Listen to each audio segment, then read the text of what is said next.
What's going on, guys? Wanted to do a quick trade recap on the trades that I took today. I ended up the day today red down $1,400.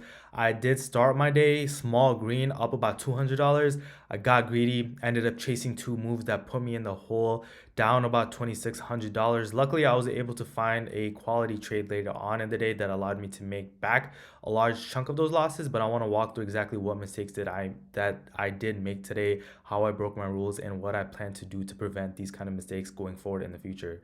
So starting off the day, I was watching QQQ per usual. I like the downside setup on QQQ today. As you can see here, we had an immediate break of the pre-market low as soon as we opened, and this purple line right here is the pre-market low.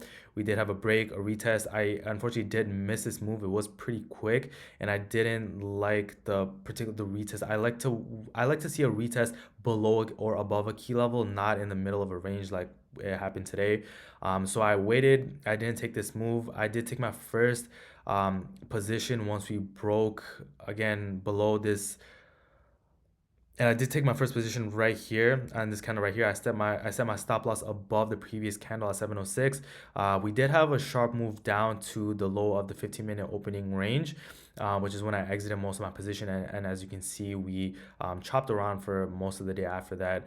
I wasn't happy with the small number that I saw. I scaled out way too fast, and I just wasn't content with the small number that I was seeing on the screen. So I decided to chase this move right here on the break of the 15-minute opening range break low.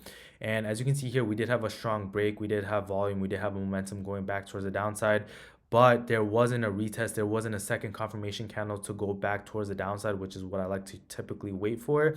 And because of a result of that, I immediately got stopped out. My stop loss on this move was a break above this 15-minute opening range low, and I decided to hold this even longer. I told myself that we would reject and come back down, which we did, but again, it wasn't low enough of a push down for me to scale out. So although I was actually in the green at one point of this trade, I decided to hold, and I got pushed all the way back up to these EMAs. And once we started to test these EMAs, I exited my full position and took a larger than usual loss that I would like to take. So at this point, I was down about $1,200, I think, on the day.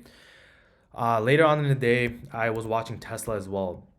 So Tesla had a lot of momentum back towards the downside. As you can see here, we broke below pre-market low.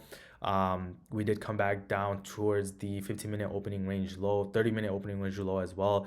Chopped around this area a lot, came back to retest this pre-market low. And then as you can see here, although we were chopping, we were pushing down for majority of this move.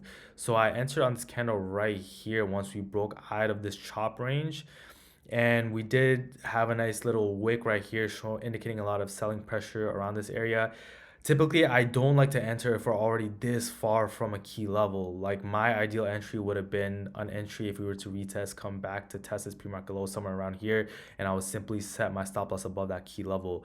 I broke that rule. I entered, I chased, yeah, traced aggressively, honestly, on this move.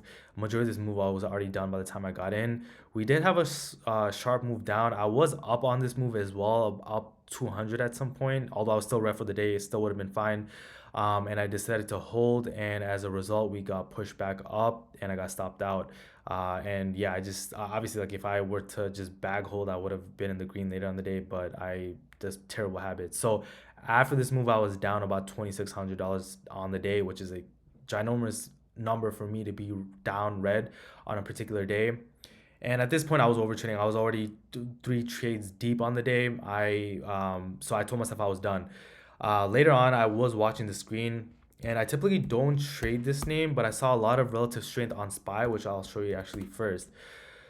So SPY, I typically don't trade. I prefer to trade Nasdaq, the QQQ. We had a break and retest of previous day high, and we had a lot of relative volume and strength up towards the upside. So again, I don't like to trade SPY, but a lot of people that I was following were trading SPX, and I like the move that SPX was making. And we also had a gap towards the upside right here above the 30-minute opening range from 76.63 all the way up to 76.74. So I was eyeing this gap fill right here. We had a strong move above the 30-minute opening range break high right here at 12 o'clock. And at this point, I didn't chase this move. I was waiting for a retest back at the 30-minute opening range high, and I told myself if we were to retest at this level and I saw a buyer step in, I would take a position to go long. And my ideal price target would have been fill up the gap fill. So I did go ahead and enter at this candle right here. We had a lot of buyer step in, a lot of buying pressure and volume to support the move back up. I did take my first scale out once we were in the money at 76.65, and I held the rest of my runners to new high of day. There was a lot of sellers sitting at this level. As you can see here, we rejected at this level twice, and these wicks indicate a lot of sellers as well, which eventually pushed this move back down. And I exited once we hit, I believe, 76.67, which was my stop loss at this point. But again, this move made me about $1,200, which cut a lot of the losses that I had incurred early on the day in half. But again, this move was a A+ setup in my opinion. Although it's later in the day, I followed all my rules. I waited for a break. I waited for a retest off a key level. I waited for a confirmation candle. Volume was there to support it. I respected my stop loss, and as a result, I was able to profit from a really good trade.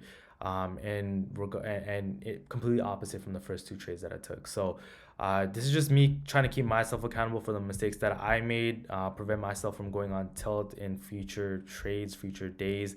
If I see a small green, I'll be okay with it and just call it a day, especially in a choppy month, choppy week like we're experiencing right now. It's really, really critical for you to be mindful of the types of trades that you're taking, the number of trades that you're taking, and really respect your rules.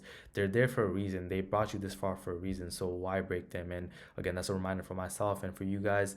But hopefully this recap helps out for anyone that's looking to get into trading, whoever's just trading right now. If you have any questions, concerns, if you want to share your experiences with me, feel free to reach out, and looking forward to sharing more of my trades with you guys soon.